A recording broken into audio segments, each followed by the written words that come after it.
Bendito y alabado sea el nombre de nuestro Dios y de nuestro Padre Celestial. Bendito, bendito y bendito sea su santo nombre.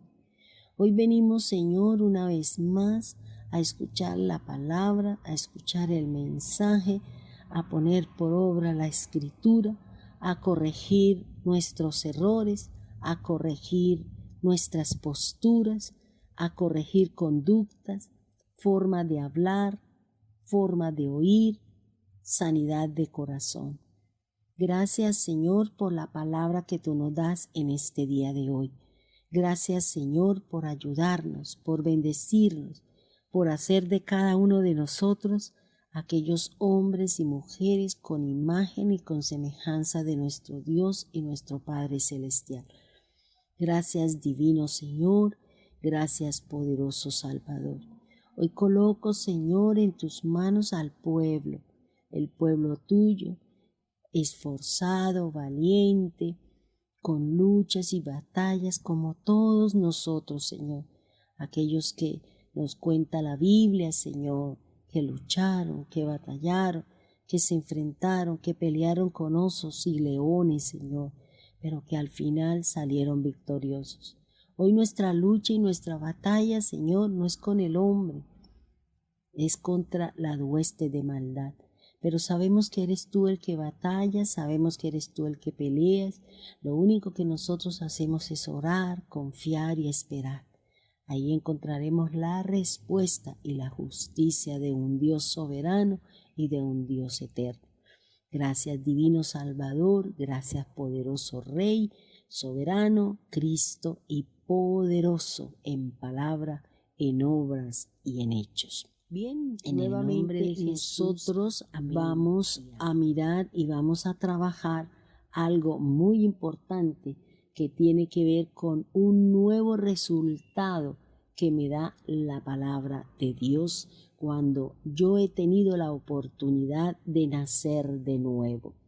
Nacer de nuevo está indicando que yo puedo ver y puedo entrar en el reino porque yo he sido y he obtenido la justicia de Dios.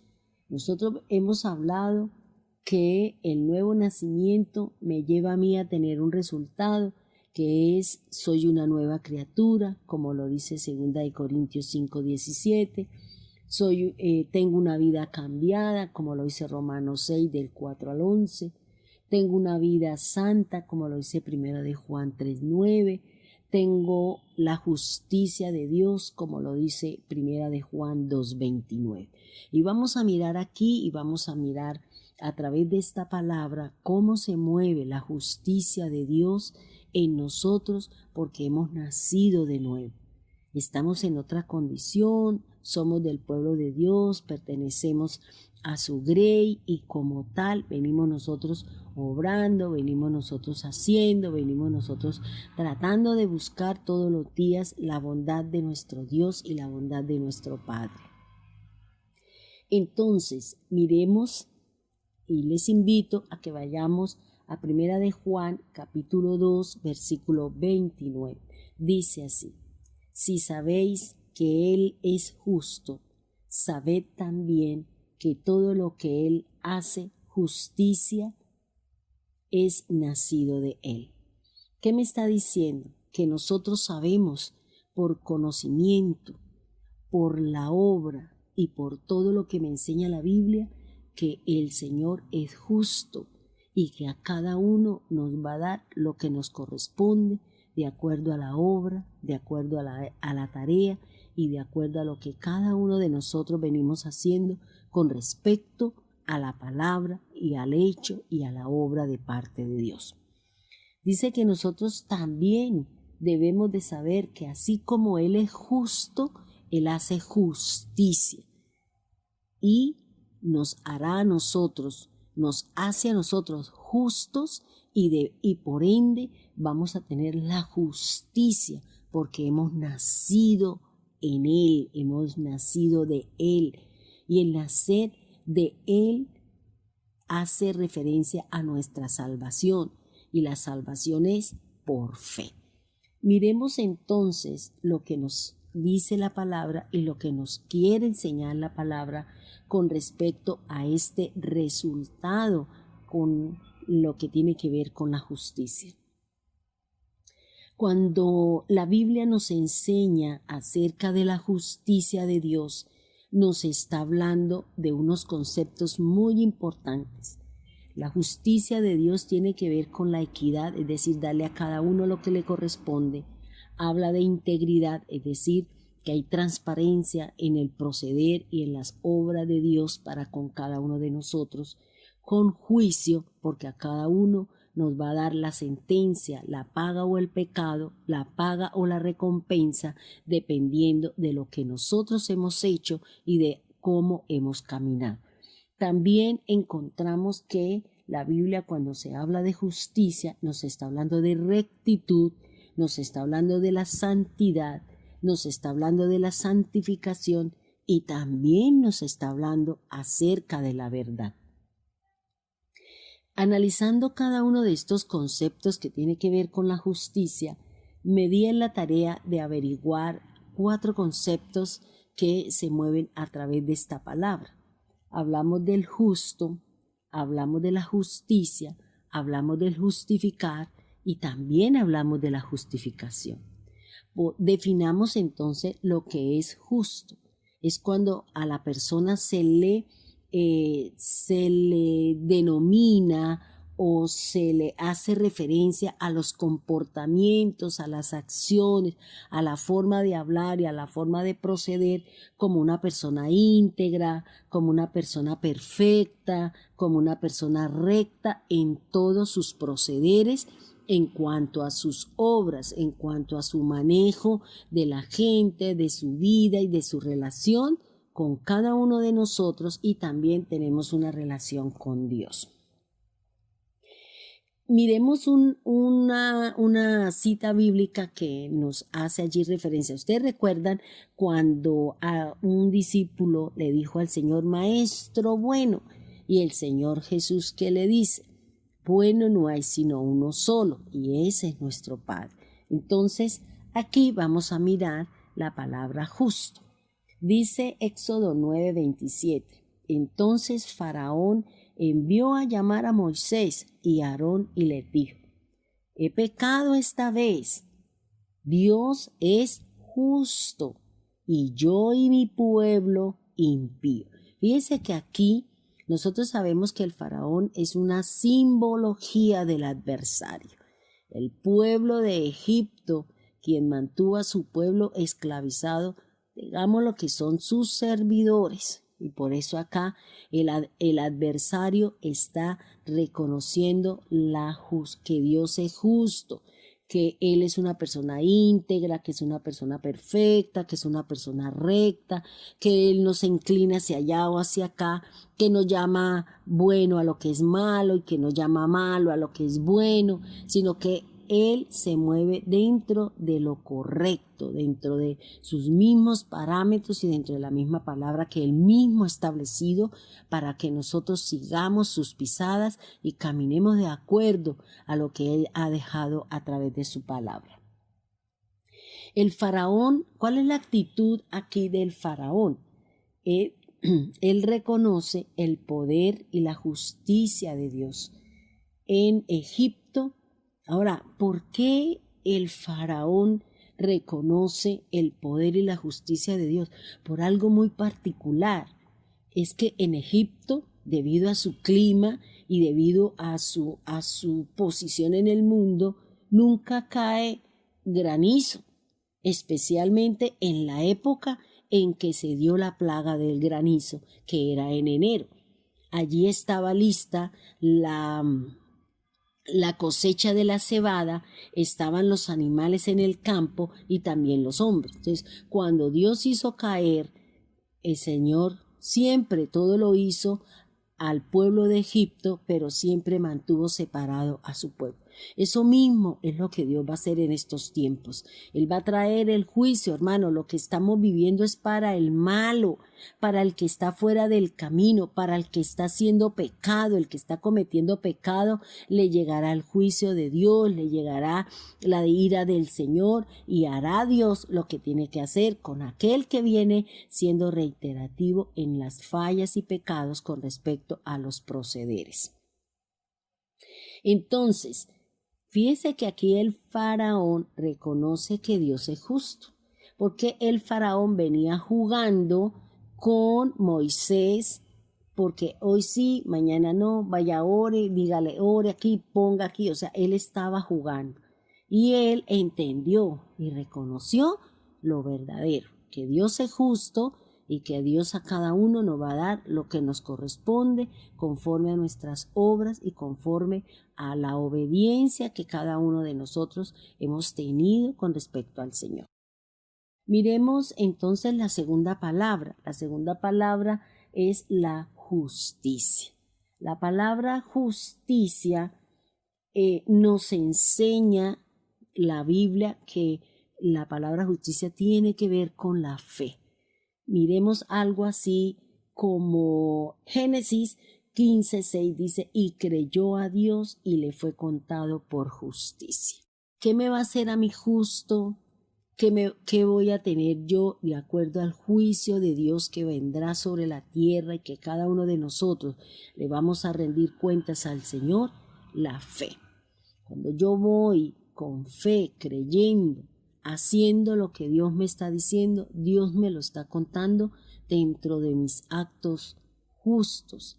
La justicia de Dios para nosotros se llama Jesucristo, se llama el Señor, se llama el Mesías. En Él, por Él y para Él, nosotros tenemos la justicia de Dios con la integridad, con la transparencia, con la honestidad, que es una de las cualidades que determina el carácter de Dios con respecto a la obra que Dios va a traer sobre la tierra debido al comportamiento de cada uno de nosotros. Entonces, cuando hablamos de justicia, estamos hablando de las sentencias que puede traer el Señor y que cada una de esas sentencias hace referencia a la equidad, hace referencia a la integridad, hace referencia a lo que ya les había dicho, a la verdad, a la santificación. Ahora, esta palabra, y creyó a Dios y le fue contado por justicia, es tan importante tener este concepto que para que usted sea justificado, para que usted encuentre esas bondades de Dios, es necesario creer en el Mesías, es necesario creer en el Señor. Por eso Pablo ha encontrado la base para justificar. La base que Dios tiene para justificar, para llamarnos justos, para llamarnos santos, para llamarnos perfectos, para llamarnos rectos. ¿Cuál es la palabra? Esa que el Señor que nos dice Génesis 15:6, y creyó a Dios y le fue contado por justicia. Es tan importante que Pablo se la envía ¿a quién? A los romanos. Mire, Romanos 4:3 dice así, cuando Pablo le envía la carta a los romanos, nosotros sabemos que en la carta de los romanos nos habla de la justificación, de la salvación, del pecado, de todo lo que tenga que ver con el plan de salvación y con la obra redentora de Jesús. Entonces, ¿qué dice Romanos 4:3? Porque, ¿qué dice la Escritura? Creyó a Abraham a Dios y le fue contado por justicia. Fíjense que Pablo dice, ¿qué dice la Escritura? En esa época no existía la Biblia, existía la Torá, existía la Tanán. En esos conceptos y en esos libros era que Pablo se basaba para poder escribir lo que él nos escribió. Por eso él siempre dice, ¿qué dice la Escritura? ¿Qué dice el libro de no sé qué? ¿Qué dice Moisés? Pues él siempre se va a referir a esos libros porque en esa época era lo único que existía. Muchísimos años después es que ya se crea la Biblia y de ahí en adelante nosotros conocemos no solamente las obras de Moisés, las obras de los reyes, las profecías, sino que ahora conocemos el plan, la forma y la manera como nosotros podemos llegar al reino de los cielos a través de las cartas de Pablo, a través de las enseñanzas de Pedro, a través de todos aquellos que se encuentran aquí escritos en la Biblia y que nos sirven para edificarnos, para mejorar nuestro comportamiento, para sanar nuestro corazón y para acercarnos cada día más al Señor. Entonces, Pablo se lo envía a los romanos, también se lo envía a los Gálatas. Gálatas 3:6 también Pablo le está diciendo, mira hermanos, es que es tan importante la fe si usted no cree en el Señor. Mucha gente vive, luche, batalle, pero lo hace en su propia carne porque no hemos aprendido a confiar en el Señor. Batallamos, luchamos, nos debilitamos, bajamos los brazos, perdemos la fe, nos debilitamos en muchas cosas porque nuestra fe es endeble. Hermanos, cada situación que nosotros vivimos, llámese como se quiera llamar, eso nos fortalece la fe, nos fortalece nuestra relación con Dios, nos anima a acercarnos más a Dios. Y muchas personas hacen lo contrario porque se presentan enfermedades, se presentan situaciones, se presentan circunstancias. Entonces nosotros nos alejamos de Dios. Nos vamos para el mundo, practicamos el pecado del mundo, creemos que el mundo es el que me trae la plata, es el que me... No, así usted está en el mundo. Si Dios dice que no, por más de que usted luche, batalle, se levante temprano, llegue, si Dios dice que no, no se darán las cosas, así de sencillo. Entonces, a veces nosotros mismos tenemos una cantidad de cosas en la cabeza creyendo que soy yo el generador, el hacedor, bueno, todo lo que nosotros podemos llegar a sentir y podemos llegar a pensar. Ahora, Santiago, este hermano de Jesús, también cuando le envía la carta a los expatriados, es decir, a las tribus que están fuera, que están perdidas, cuando él envía la carta, también hace este concepto. La base de mi fe es creer en Jesús.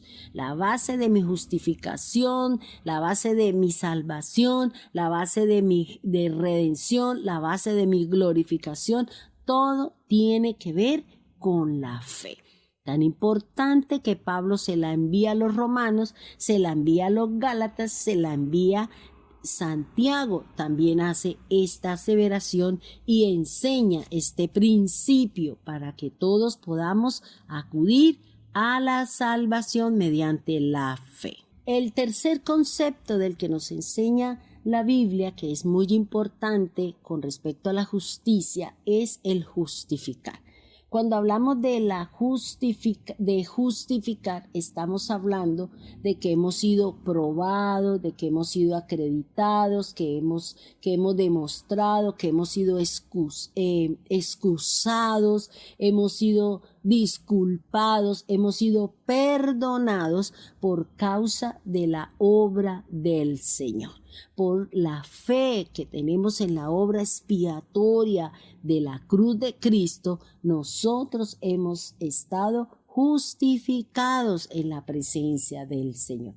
Fíjense que Hechos 13:39 dice de la siguiente manera: y que de todo aquello de que por la ley de Moisés no pudiste ser justificados, en él es justificado todo aquel que cree.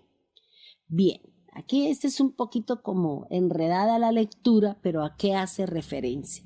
Pablo está diciendo que la ley de Moisés no podía justificarme, porque cuando el hombre pecaba, el hombre violaba, el hombre hacía cualquier cosa que violara los mandamientos, preceptos y decretos de la ley de Dios, pues el hombre tenía que hacer una obra. ¿Cuál era la obra?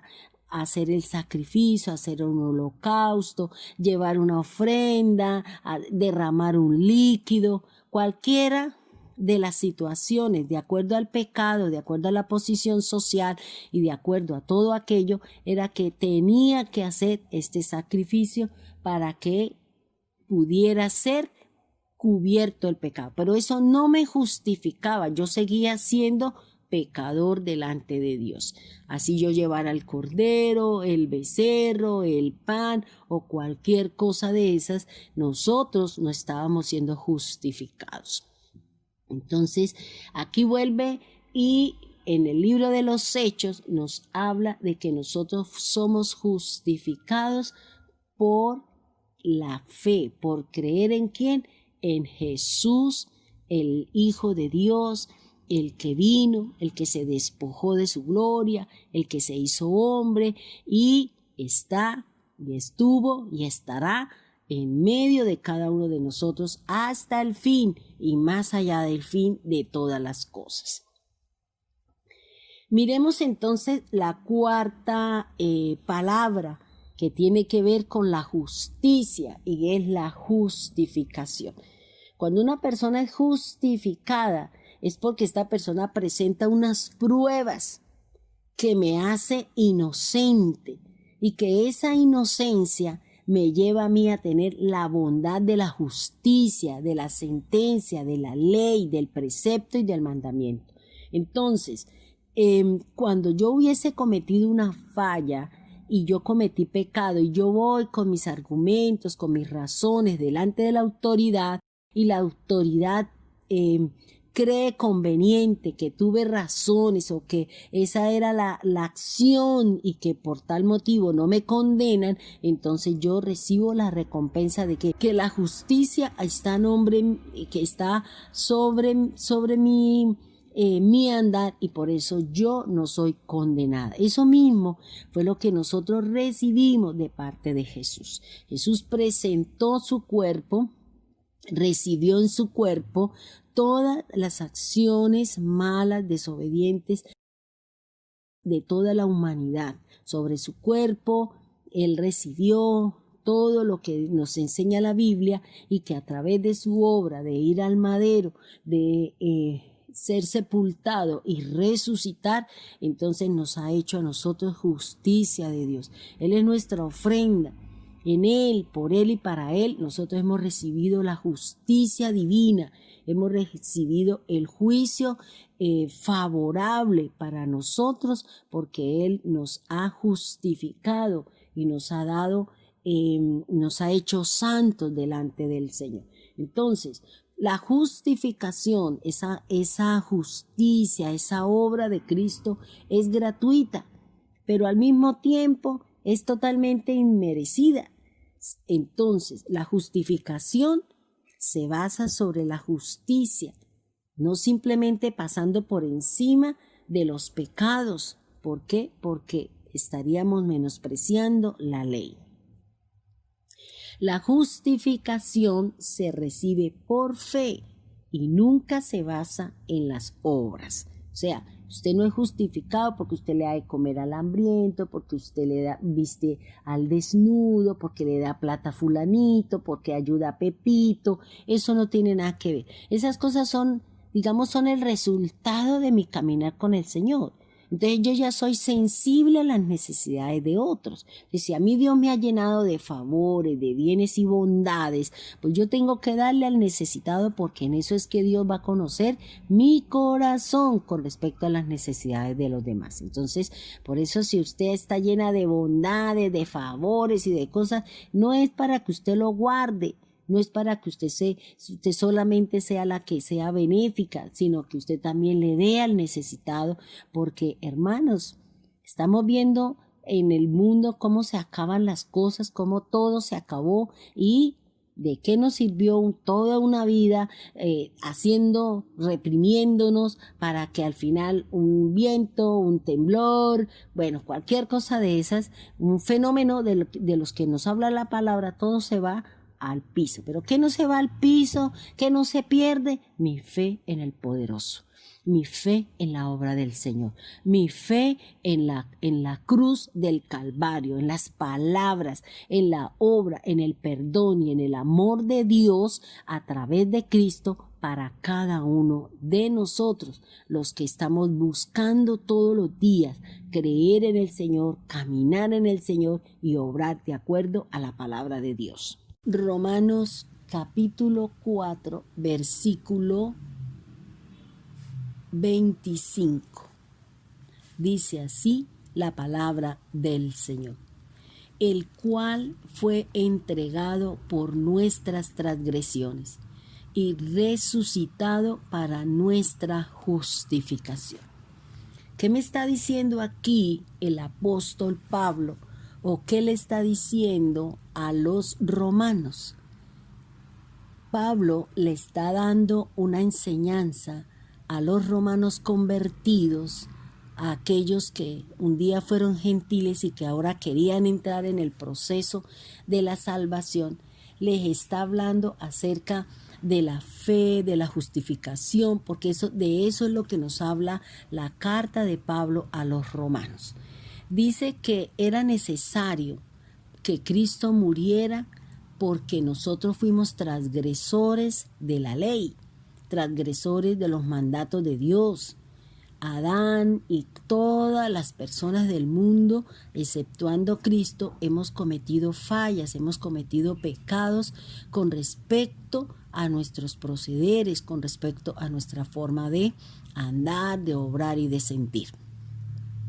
Dice que el Señor Jesús tuvo que ser entregado por nuestras transgresiones. ¿Qué es una transgresión? La transgresión es cuando se viola un mandamiento de la ley de Dios.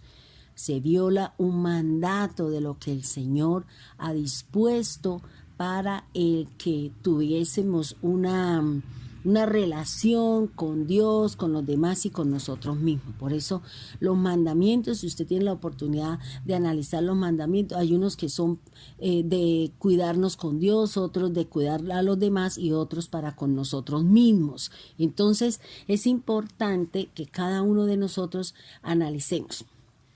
Cristo murió por nuestras transgresiones, porque fallamos y nos equivocamos en nuestras acciones y nuestros procederes. Ahora, Dios no nos iba a dejar a nosotros como hombres caídos, como hombres pecadores, porque una sola condenación y una sola sentencia había, y es la muerte eterna, es decir, separados toda una eternidad del amor del Padre, de las bendiciones de nuestro Dios. Por eso Dios establece la obra de Cristo en el madero, la sepultura y la resurrección del Señor para que nosotros fuésemos justificados, es decir, que ya no había nada que nos condenara y que Dios usó a Cristo como sacrificio, como holocausto, como ofrenda de paz, de gracia, de pecado, de culpa, para que hoy nosotros estemos en esa armonía con el Señor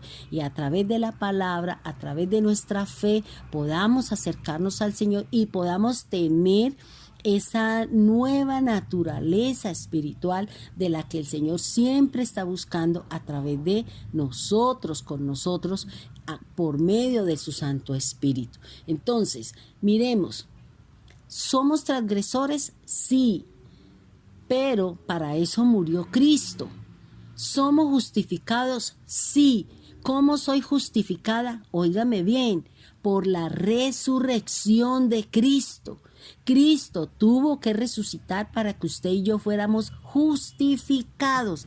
Era la base, era la prueba de inocencia de cada uno de nosotros para no ser condenados a la muerte eterna. La justificación, la resurrección de Cristo es la prueba de inocencia y al mismo tiempo la bondad de Dios sobre cada uno de nosotros como un acto de fe, como un acto de bondad para que usted y yo ya no estuviéramos condenados a estar separados de nuestro Dios y nuestro Padre Celestial. Miremos entonces un versículo que nos va a hablar también y hacer un resumen de lo que tiene que ver con la palabra justo, justificar, justicia y justificación. Vayamos a Romanos 5:18 y leamos lo que nos dice la palabra del Señor. Así que, como por la transgresión de uno vino la condenación a todos los hombres, de la misma manera por la justicia de uno vino a todos los hombres la justificación de vida. Entonces, analicemos, miremos y pensemos. Dice que uno transgredió el mandato y fue Adán y Eva. Eva transgredió, violó, pasó por encima del mandato del Señor. No lo obedeció, obedeció otra voz, obedeció otra orden. Y eso llevó ¿a qué?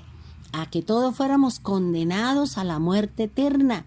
Es decir, estar separados de Dios, estar apartados de Dios. Pero Dios, vuelvo y le repito, Dios no nos va a dejar condenados. Dios no nos va a dejar allá que nos vayamos para la paila mocha. Dios va a buscar la forma, la manera de cómo traernos a la salvación, cómo traernos a la justicia divina, que es esa bondad de Dios a través de la obra de Jesús.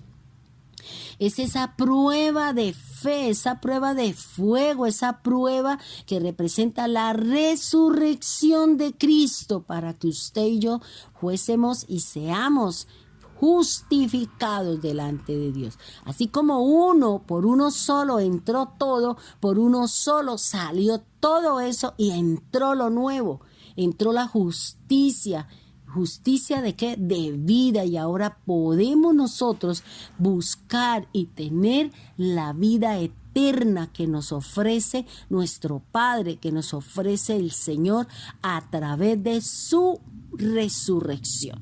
Le repito, era necesaria la obra de Cristo en la cruz para que sus y mis y los pecados fueran perdonados.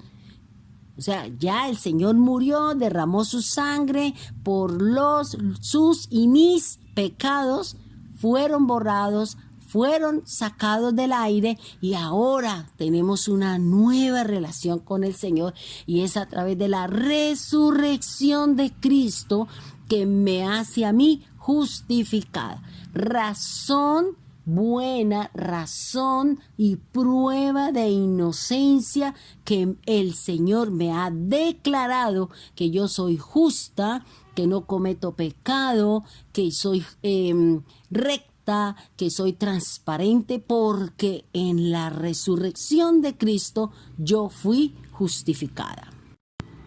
Ahora, cuando nosotros hablamos de justicia, que es el cuarto resultado del nuevo nacimiento, la palabra de Dios me hace referencia a que ya nosotros tenemos una vida justa como el resultado de nuestra salvación en cuanto a la obra que hizo nuestro Mesías.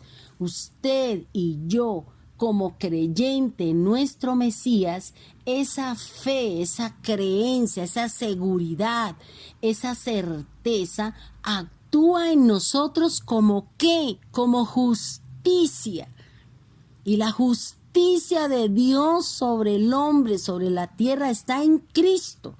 Y Cristo es mi argumento, es mi prueba indubitable de que yo voy a la presencia de Dios y que yo estaré disfrutando de la vida eterna porque creo en Jesús, camino con Jesús y trato de vivir una vida buena como nos habla el apóstol Pedro.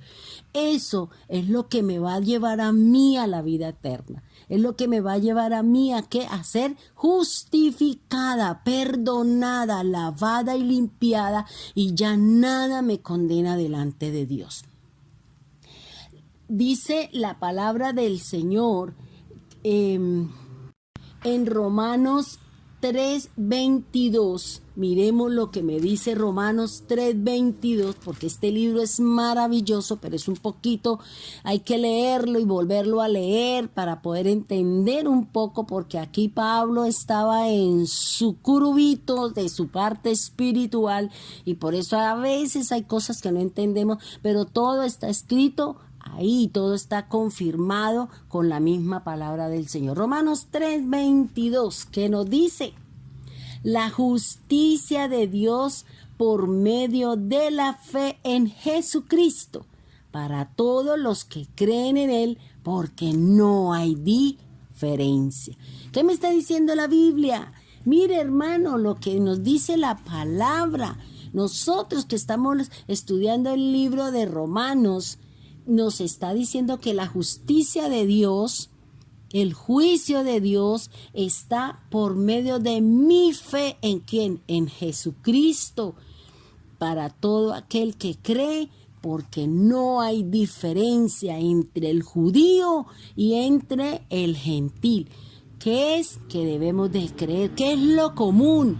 La comunión. ¿Qué es lo común? La fe en nuestro Señor Jesucristo.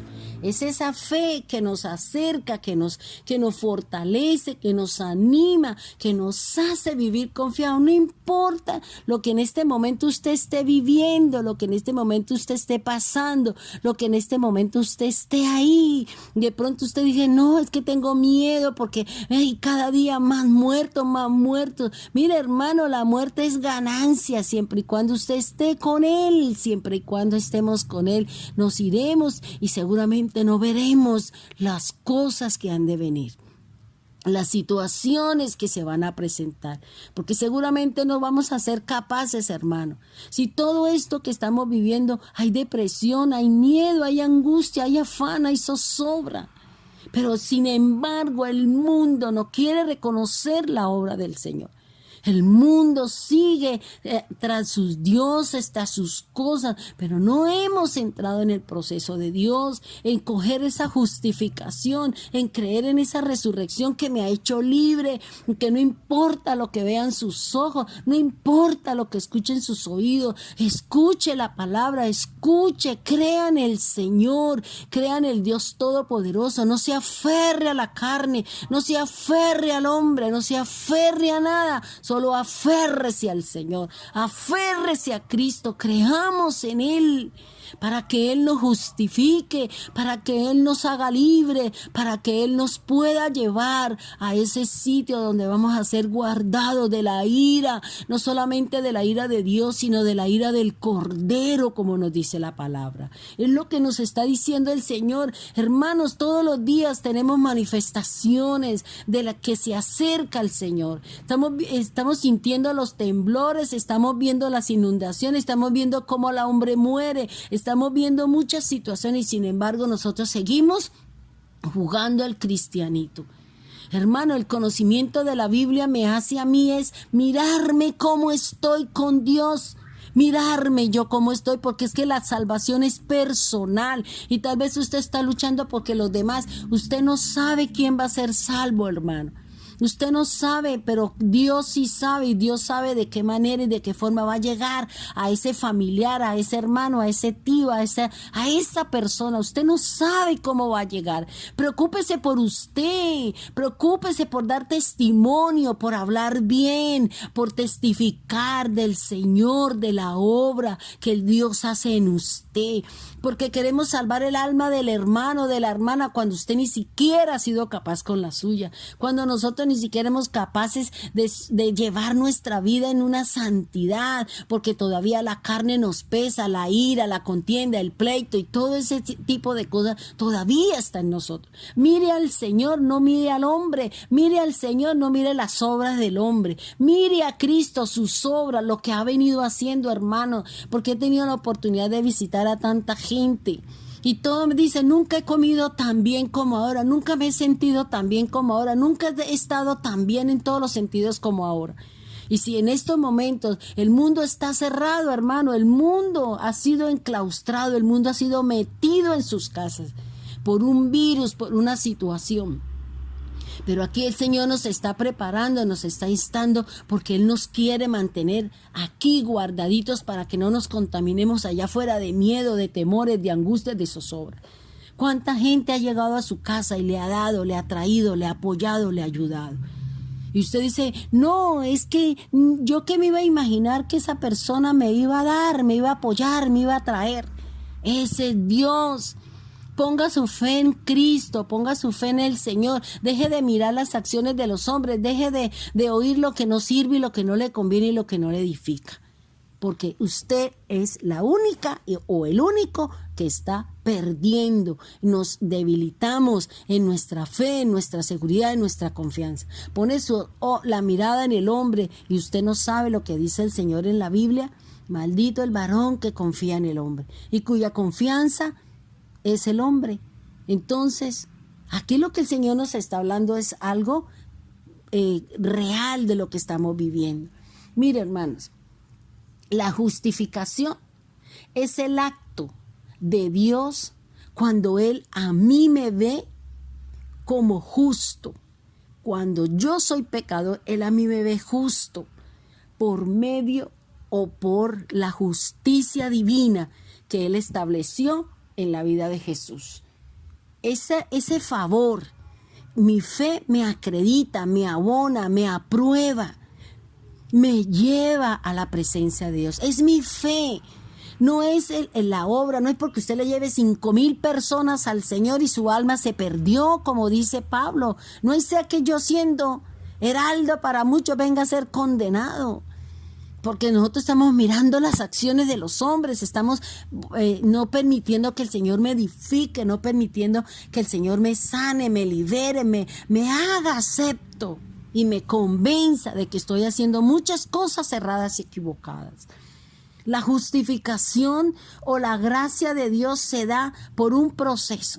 ¿Cuáles son los elementos que trae la justificación? El primer elemento que trae la justicia de Dios para que llegue la salvación, es la gracia. La gracia es el favor inmerecido que nos da Dios. La gracia es el favor, es el Padre que se ha revelado a través del Mesías. Es la provisión de Dios para que usted y yo seamos salvos, para que usted y yo entremos en el reino de Dios y su justicia. También hay otro elemento que forma parte de la justificación, que es la sangre. La sangre o la muerte de nuestro Mesías es la que me justifica, es la que procura, es la que se da para que yo sea perdonado, porque recuerde lo que dice el Señor, la muerte de Cristo, la sangre de Cristo es la que borró, la que limpió, la que me hizo como hombre pecador. Ahora por la sangre de Cristo no soy pecador. Y Dios me ve a mí a través de los ojos y de la obra de Cristo. Cuando Dios me mira, delante de mí está Cristo, delante de mí está su sangre, delante de mí está su justificación, está el inmolado, está Cristo, está el Señor. Entonces, 2 elementos, falta el tercero, que es el que nos cuesta trabajo, que es el que se nos desliza, es el que se nos hace tan difícil a veces en nosotros, y se llama la fe. La fe es la que va a despertar al hombre mediante la obra del Espíritu Santo. El Espíritu Santo me despierta para que yo sea y haga la obra que Dios me ha dado. Y es la fe por la que yo tengo que apropiarme de mi salvación. Es la fe de la que yo tengo que apropiarme del valor que tiene la sangre, del valor que tiene la obra de resurrección. Esa es la verdadera función, el verdadero valor. Lo que realmente a mí me sirve es la resurrección de Cristo, porque es la que me ha hecho justa, es la que me hace transparente, es la que me levanta todos los días con respecto a mi caminar, y que me voy con el Señor y que me preparo todos los días y le digo: Señor, si hoy es el día, Señor, perdóneme. Y siempre estoy en eso, porque yo sí me quiero ir, hermano. A mí no me interesan las obras de la carne, a mí no me interesa el dinero, a mí no me interesa si esto, no, yo estoy interesada en la salvación. Yo estoy interesada en salir de este mundo, de este caos, de esta situación que lo deprime a uno, que le da tristeza, los niños, los ancianos, el mundo como está, hermano.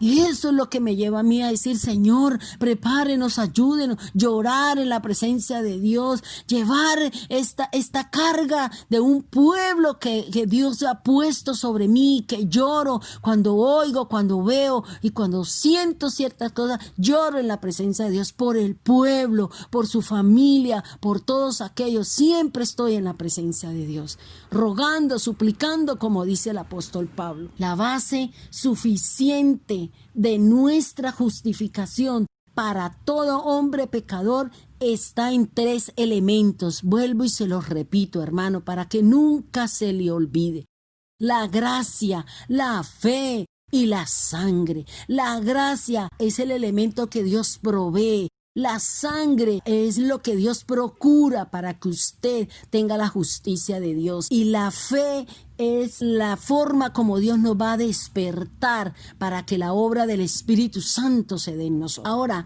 estos 3 elementos que forman la justificación, usted no puede tener ni gracia ni el valor de la sangre si usted no tiene la fe. Luego, la fe es la base para que la gracia se dé en usted y para que la sangre tome el valor de perdonar nuestras fallas y pecados. Por eso la gente sigue dudando: ¿seré salvo? Y todos los días le oro al Señor para que yo sea salva. Y todos los días le oro al Señor por mi alma. ¿Pero por qué, si es que Cristo ya la salvó?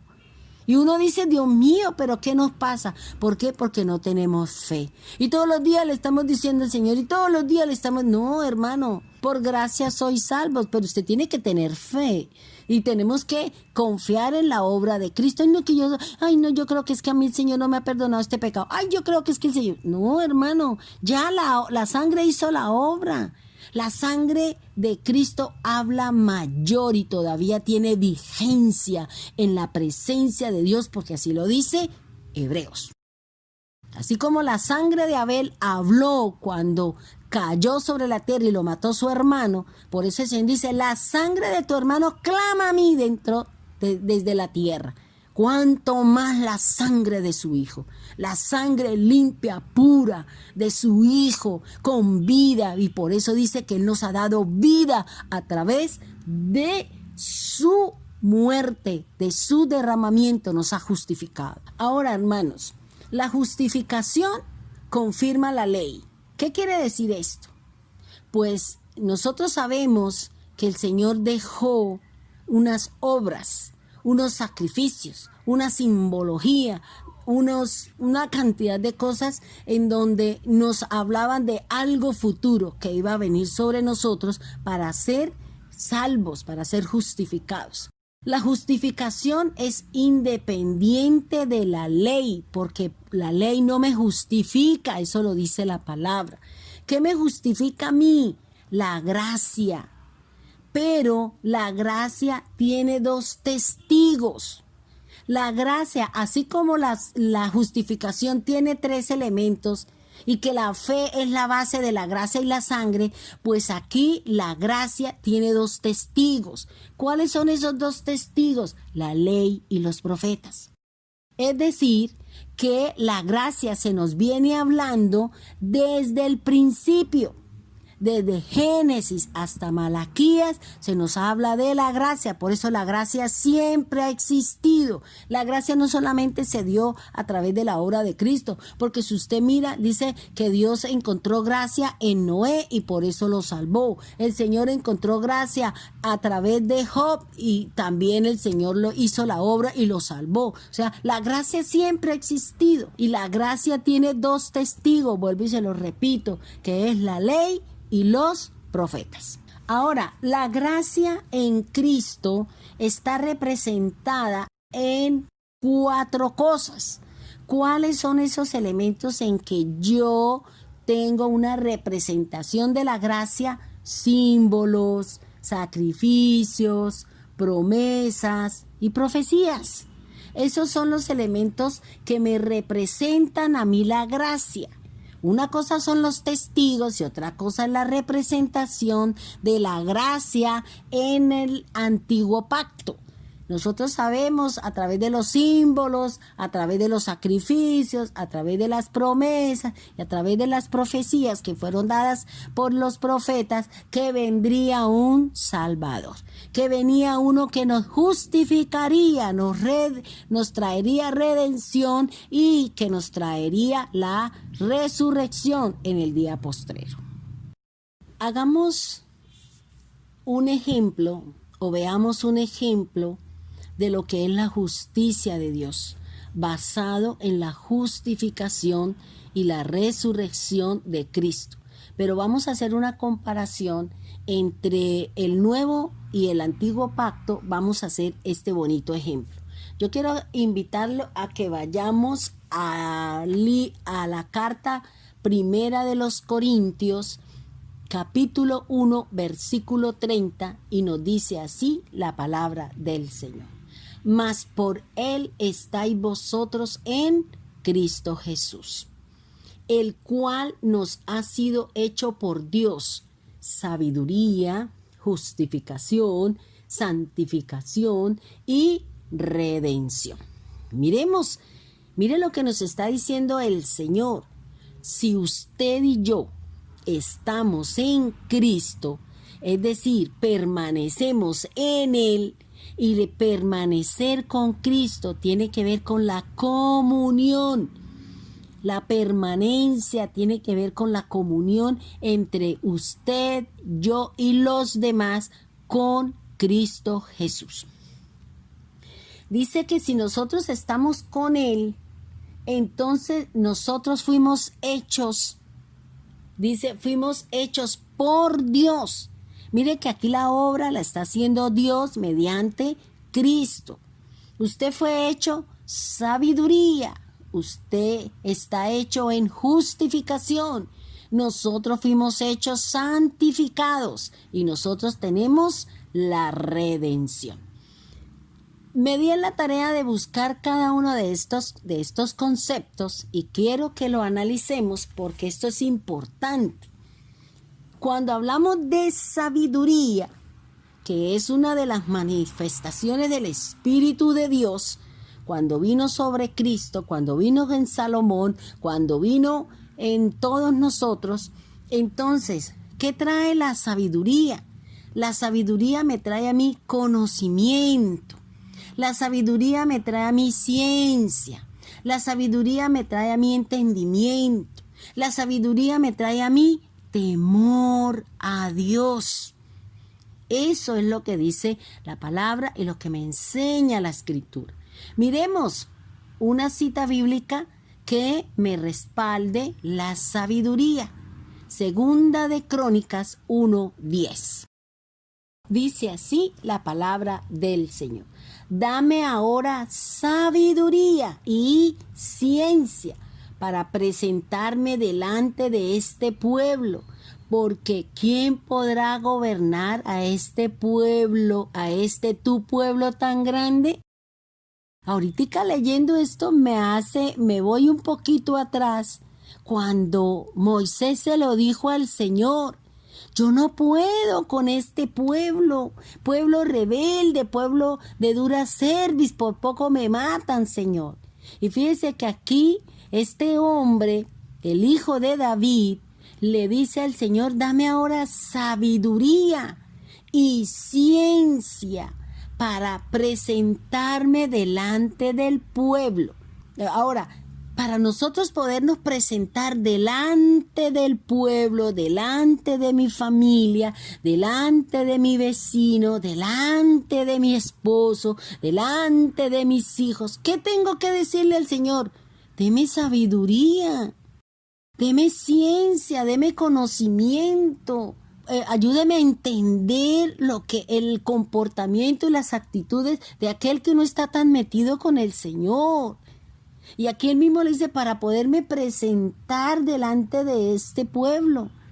Hermanos, si nosotros no somos sabios, si nosotros no tenemos ciencia, ¿cómo podemos presentarnos delante de los demás? Si somos incoherentes, si siempre estamos buscando el pleito, la contienda, la pelea, la blasfemia. Y aquí me está diciendo el Señor, ¿cómo podemos gobernar? Si yo no soy sabia, dice la palabra de Dios que la mujer sabia edifica su casa. Si yo no tengo sabiduría para poder gobernar y poder poner las cosas en su lugar, entonces, ¿cómo lo puedo hacer? Entonces, fíjense que aquí Salomón le está diciendo al Señor, deme sabiduría, deme ciencia, ayúdame a entender la problemática de cada uno del pueblo. Porque mire, hermanos, cada uno de nosotros tenemos nuestro temperamento y tenemos nuestro carácter. Bien, fíjense que el Señor, la palabra aquí, lo que dice el Señor, que nosotros fuimos hechos, ¿qué? Sabios. Y esa sabiduría tiene que ver con el conocimiento. ¿Qué le dijo el Señor a Adán? Mire, póngale nombre a todos. ¿Qué le dio? Sabiduría, conocimiento, entendimiento, ciencia, poder, todo eso. Por eso el Señor hizo al último al hombre. Primero puso en cada uno de los días de la semana que creó algo, puso una de las manifestaciones del Espíritu de Dios. Sabiduría, conocimiento, ciencia, poder, consejo, y al final le dijo, mire, ahí está, tome gobierno, dominio, controle, ponga, haga, porque ya el Espíritu de Dios estaba sobre cada uno de los días de la creación. Por eso cada día nosotros tenemos esas manifestaciones del Espíritu Santo. Porque usted tiene el Espíritu de Cristo, yo tengo el Espíritu del Señor, yo tengo eso y por eso yo debo ser sabia, debo tener ciencia, debo ser inteligente, debo saber cómo actúo delante de un pueblo. Yo no puedo confundirme, no dejarme llevar por las emociones, sino de acuerdo a lo que dice la palabra del Señor. ¿Qué ha hecho Dios en mí? Porque Cristo está en mí, me ha justificado. Y recuerde lo que ya les dije de la justificación, lo que acabamos de hablar, lo que acabamos de decir.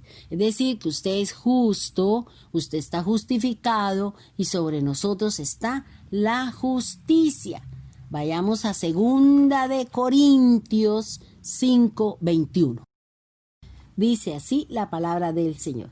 Al que no conoció pecado, por nosotros lo hizo pecado, para que nosotros fuésemos hechos justicia de Dios en él.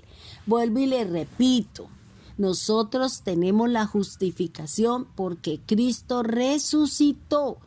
Él murió por nuestras transgresiones y la resurrección me justificó. Por eso aquí dice que al que no conoció pecado, por nosotros lo hizo pecado, para que nosotros fuéramos hechos justicia de Dios. Es decir, la justificación de la que estamos hablando en este programa de hoy a través de un resultado de mi nuevo nacimiento. Mi nuevo nacimiento me trae justicia de Dios, me trae con sabiduría, me trae santidad, me trae redención, me trae gracia, me trae fe. Todo eso es lo que trae la obra del Señor en cada uno de nosotros.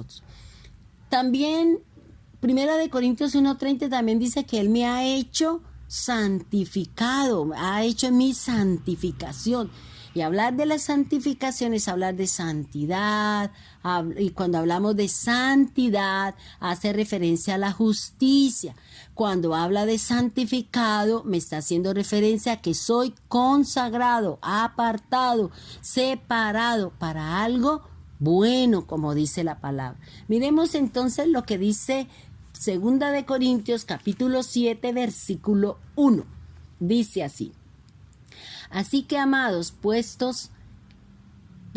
que tenemos tales promesas, limpiémonos de toda contaminación de carne y de espíritu, perfeccionando la santidad en el temor de Dios. Entonces, es lo que nos está diciendo el Señor, es lo que nos está hablando el Rey, el Señor y el Dios de toda obra maravillosa que usted y yo estamos esperando en la presencia de Dios. Recuerde, la santidad hace referencia a la justicia, el santificado hace referencia al consagrado, el apartado, el separado, el que va a salir o los que vamos a salir a la vida eterna.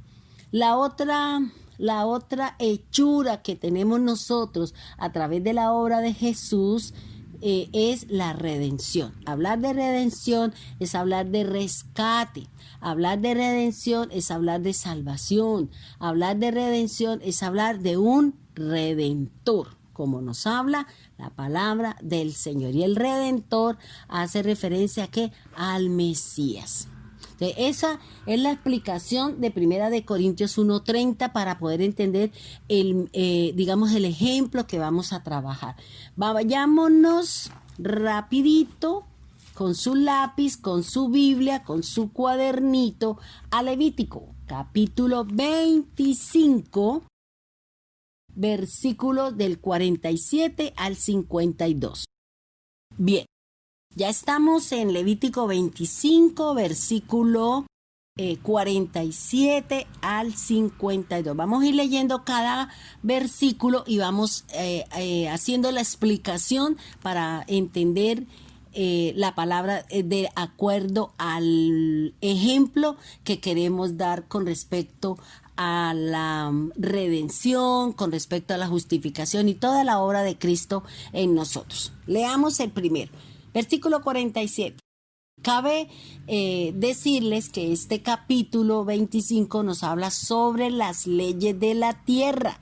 Nos habla con respecto a las personas que se enriquecen y a las que se empobrecen y qué se debe hacer con respecto a la salvación y al rescate.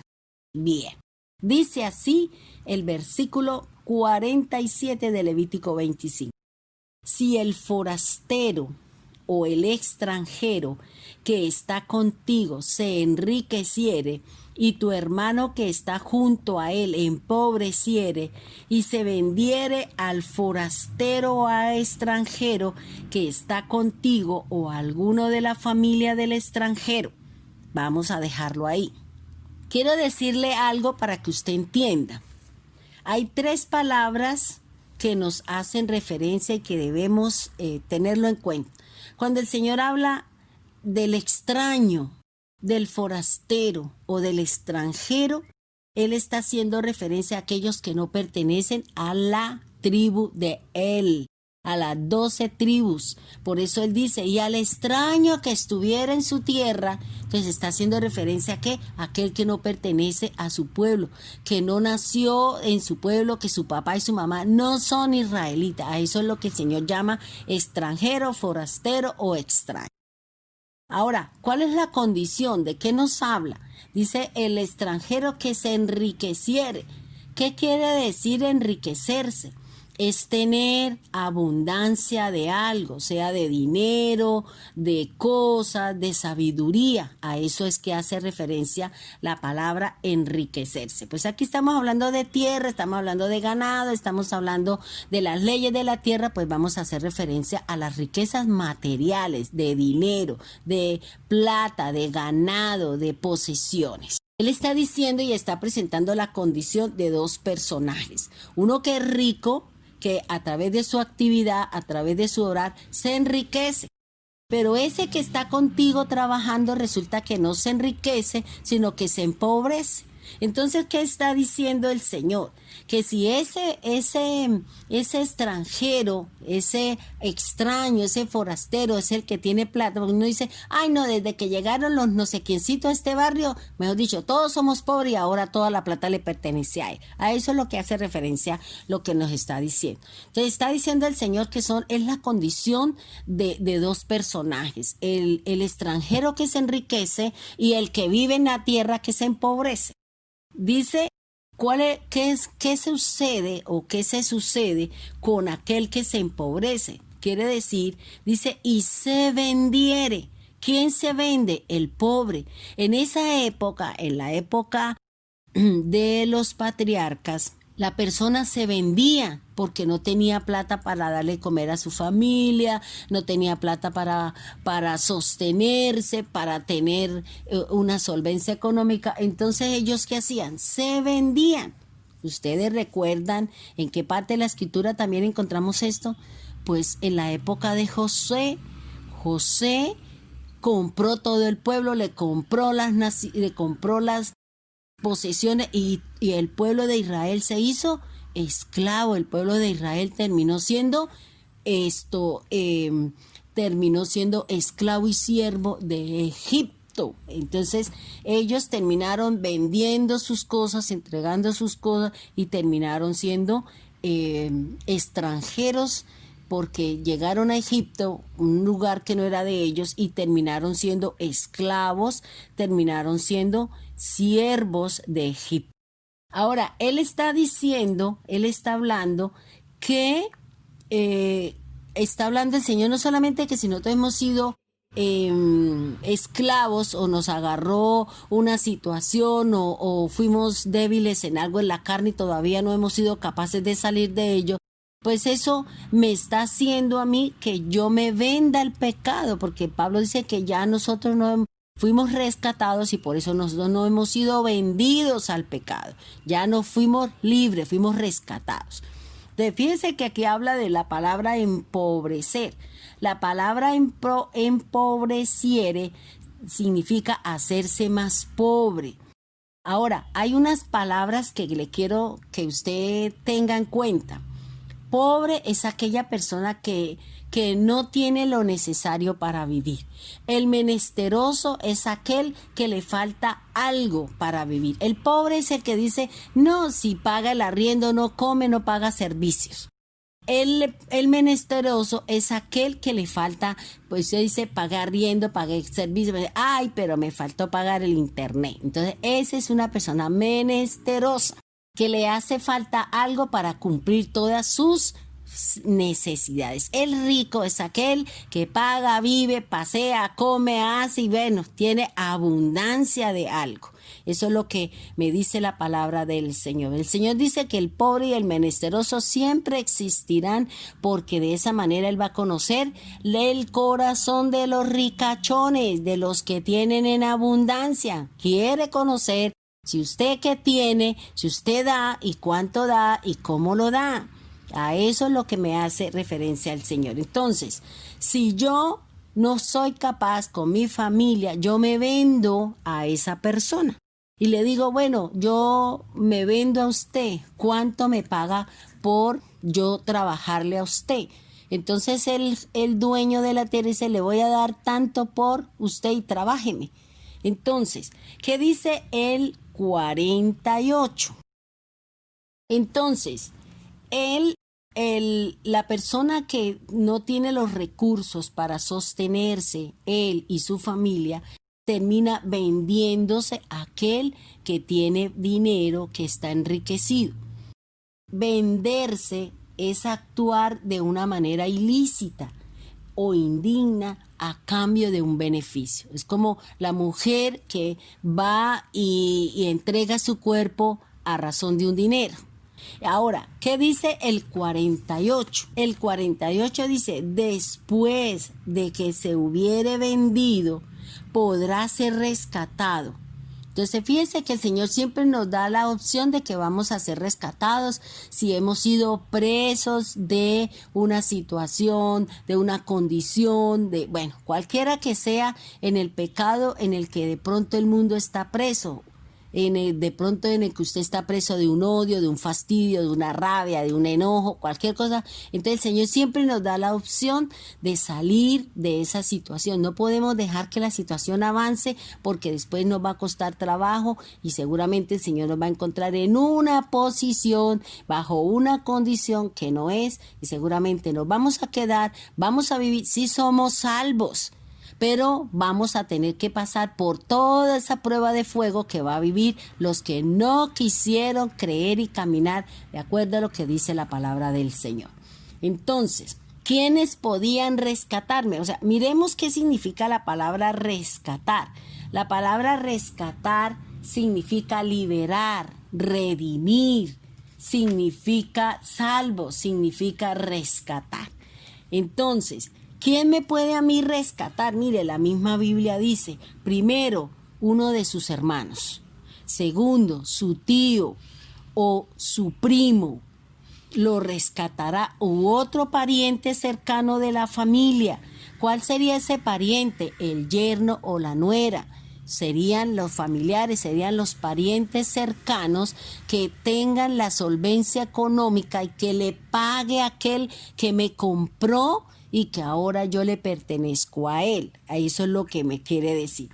O usted mismo, dice la palabra del Señor acá en el 49, dice, o si sus medios alcanzaren, usted mismo se rescatará. Es decir, si de acuerdo a su trabajo usted alcanza a rescatar, a comprar su salvación hasta el momento del jubileo, usted lo puede comprar. Usted puede comprar su libertad, que es lo que nos habla la palabra del Señor. ¿En dónde encontramos nosotros esta de que un pariente cercano trajo la libertad para Ruth, trajo la libertad también para Noemí? Pues vos, esa bonita historia que nos habla la palabra del Señor, pues allí nos está hablando de que Ruth fue rescatada porque vos era un familiar o un pariente cercano a Noemí, y por eso, a través de eso, Ruth fue rescatada y fue introducida dentro del plan, y de ahí viene el rey David, y del rey David viene nuestro Señor Jesucristo. Miremos cómo era la transacción, así como cuando el pobre fue y se vendió, ahora existe la posibilidad de un rescate, pero tiene que pagarlo. Entonces, esa forma, dice en el versículo 50, que hará la cuenta con el que lo compró. Es decir, bueno, usted me compró por 20 pesos. Resulta que de aquí al jubileo, cada 6 años era que se tenía que dar libertad. Y si el jubileo llegaba dentro de esos 6 años, entonces tenía que decir, bueno, 20 pesos dividido en 6, entonces ahí me da un valor. Y ese valor, para llegar al jubileo, yo tenía que devolvérselo al que me compró, ¿ya? Entonces es importante. Aquí dice, hará la cuenta con el que lo compró. Desde el año que se vendió hasta el año del jubileo. Cuando yo trabajé y estudié un poquito sobre esto, dice que la esclavitud o el trato de cada uno era solamente 6 años. Entonces, si dentro de esos 6 años estaba el tiempo del jubileo, es decir, se cumplía 50 años para que todo el mundo volviera a su casa, para que las propiedades volvieran a sus dueños, para que todo volviera a la normalidad, entonces el comprador y el vendedor se ponían de acuerdo según el valor de ese tiempo y dividían por el tiempo que faltaba, y el que quería ser rescatado tenía que pagar. Entonces, ¿cómo se trabaja eso en nosotros? Pues Jesús fue vendido por 30 monedas. Y Jesús nos compró a nosotros porque era tiempo de jubileo, era tiempo de rescate, era tiempo de salir de la esclavitud y de ser liberados de la muerte, de ser liberados de todo aquello que venía sobre nosotros. Entonces, aquí lo que el Señor nos está hablando y nos está diciendo es que se tenía en cuenta el tiempo, el dinero, diferencia entre la venta y el jubileo. A eso es lo que nos hace referencia el Señor. Yo les animo para que ustedes trabajen un poquito esta parte y seguramente vamos a entender un poquito mejor. Bueno, hermanos, vamos a hacer una oración para que usted se sienta privilegiada por esa justificación que nos ha dado el Señor. Amado Dios y soberano Cristo, te doy gracias por este día, gracias por la palabra, por la enseñanza, por ese resultado de mi nuevo nacimiento que es la justicia divina. Gracias por haber resucitado para justificarme delante de Dios. Gracias por morir por mí, Señor, por mis pecados, por mis fallas y mis culpas, y que hoy, Señor, sabemos que esperamos su gloriosa venida para que tú nos rescates, para que tú nos saques, porque tú nos compraste con tu obra preciosa y hermosa. En el nombre de Jesús, amén.